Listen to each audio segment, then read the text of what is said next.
ಸರ್ಕಾರದ ಯಾವುದೇ ಯೋಜನೆಗಳು ಫಲಾನುಭವಿಗಳನ್ನು ತಲುಪಬೇಕಾದ್ರೆ ಅದರಲ್ಲಿ ನಿರ್ದಿಷ್ಟ ಇಲಾಖೆಗಳ ಪಾತ್ರ ಬಹುಮುಖ್ಯ. ಅಂತಹ ಇಲಾಖೆಗಳಿಗೆ ಕರ್ತವ್ಯನಿಷ್ಠ ನಾಯಕರ ಅಗತ್ಯವಿರುತ್ತೆ.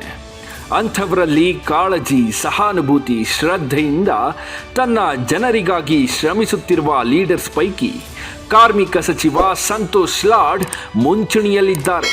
ತಮ್ಮ ಕರ್ತವ್ಯಕ್ಕೆ ನ್ಯಾಯ ಒದಗಿಸುವುದರ ಜೊತೆಗೆ ಸಮಾಜದ ಮೇಲಿರುವ ಹೆಚ್ಚಿನ ಆಸಕ್ತಿಯಿಂದ ಹಲವು ಯೋಜನೆಗಳನ್ನು ಜಾರಿಗೊಳಿಸಿದ್ದಾರೆ.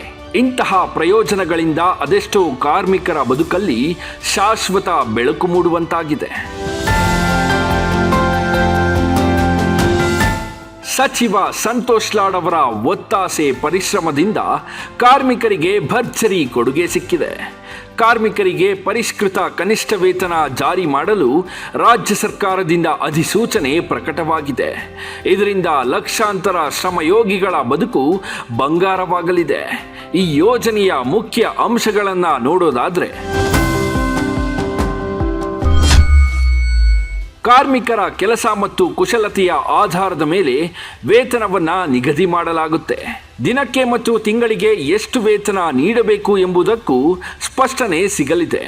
ಜೊತೆಗೆ ಸಂಘಟಿತ ಮತ್ತು ಅಸಂಘಟಿತ ಕಾರ್ಮಿಕರ ಕ್ಷೇಮಾಭಿವೃದ್ಧಿ ಕಡೆಗೂ ಗಮನ ಹರಿಸಲಾಗುತ್ತೆ. ಬೆಲೆ ಏರಿಕೆ ಸೂಚ್ಯಾಂಕ, ಹಣದುಬ್ಬರ, ಜೀವನ ನಿರ್ವಹಣೆ ವೆಚ್ಚ, ಕೆಲಸದ ಲಭ್ಯತೆ ಎಲ್ಲವನ್ನೂ ಗಮನದಲ್ಲಿಟ್ಟುಕೊಂಡು ವೇತನ ಪರಿಷ್ಕರಣೆ ಮಾಡಲಾಗುತ್ತೆ.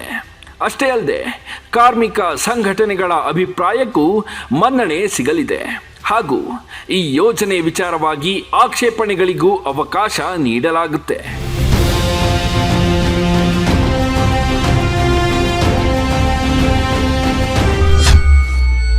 ಕರ್ನಾಟಕ ಕಡ್ಡಾಯ ಉಪಧನ ಕಾಯ್ದೆ.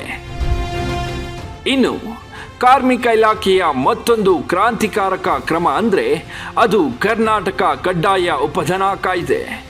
ಇದರಿಂದ ಕಾರ್ಮಿಕರು ಯಾವುದೇ ಕಷ್ಟಕರ ಸನ್ನಿವೇಶದಲ್ಲೂ ಇದರ ಲಾಭ ಪಡೆಯಬಹುದು.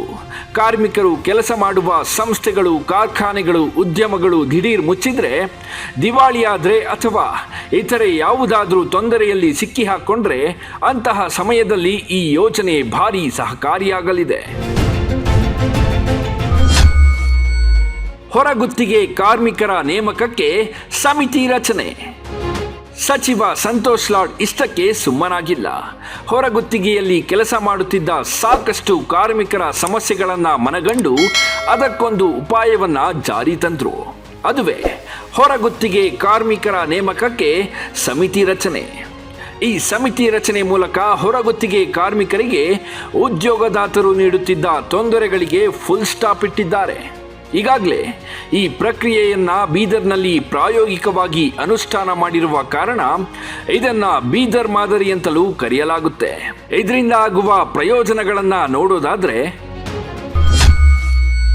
ಪ್ರತಿ ಜಿಲ್ಲೆಯಲ್ಲಿ ಹೊರಗುತ್ತಿಗೆ ಕಾರ್ಮಿಕರ ಸೇವೆ ಒದಗಿಸುವ ಸಮಿತಿಯನ್ನು ರಚನೆ ಮಾಡಲಾಗುತ್ತೆ.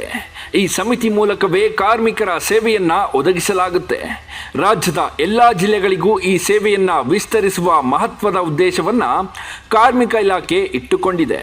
ಮೈಸೂರು, ಧಾರವಾಡ ಮತ್ತು ತುಮಕೂರು ಜಿಲ್ಲೆಗಳಲ್ಲಿ ಸಮಿತಿ ರಚನೆಯನ್ನು ಅನುಷ್ಠಾನಕ್ಕೆ ತರಲು ಯೋಜನೆ ರೂಪಿಸಲಾಗಿದೆ. ಉದ್ಯೋಗಾರ್ಹತೆ ಹೆಚ್ಚಿಸಲು ತರಬೇತಿ. ಮತ್ತೊಂದು ಕಡೆ ಶಿಕ್ಷಣ ಪಡೆದ ಅದೆಷ್ಟೋ ಅಭ್ಯರ್ಥಿಗಳಿಗೆ ಸರಿಯಾದ ಕೆಲಸ ಸಿಗ್ತಿಲ್ಲ. ವಿದ್ಯಾರ್ಹತೆ ಇದ್ರೂ ಸಹ ಕೌಶಲ ತರಬೇತಿ ಇಲ್ಲದಿರುವ ಕಾರಣ ಪರದಾಡುತ್ತಿದ್ದಾರೆ.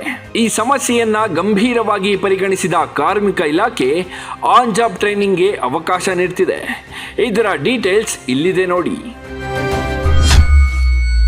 SSLC, PUC, ITI, diploma, engineering ಅಧ್ಯಯನ ಮಾಡಿದ ಯುವಕರನ್ನ ಗುರುತಿಸಿ ಅವಕಾಶ ಕಲ್ಪಿಸಲಾಗುವುದು.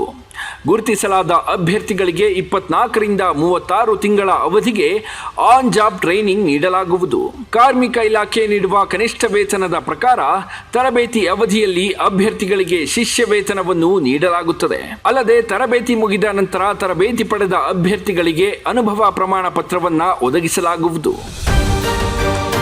ಹೀಗೆ ತಮ್ಮ ಪ್ರತಿಯೊಂದು ಹೆಜ್ಜೆಯಲ್ಲೂ ಶ್ರಮಿಕರ ಶ್ರೇಯೋಭಿವೃದ್ಧಿಗೆ ಶ್ರಮಿಸುತ್ತಿರುವ ಕಾರ್ಮಿಕ ಸಚಿವ ಸಂತೋಷ್ ಲಾಡ್ ಅವರ ಕಾರ್ಯ ನಿಜಕ್ಕೂ ಶ್ಲಾಘನೀಯ.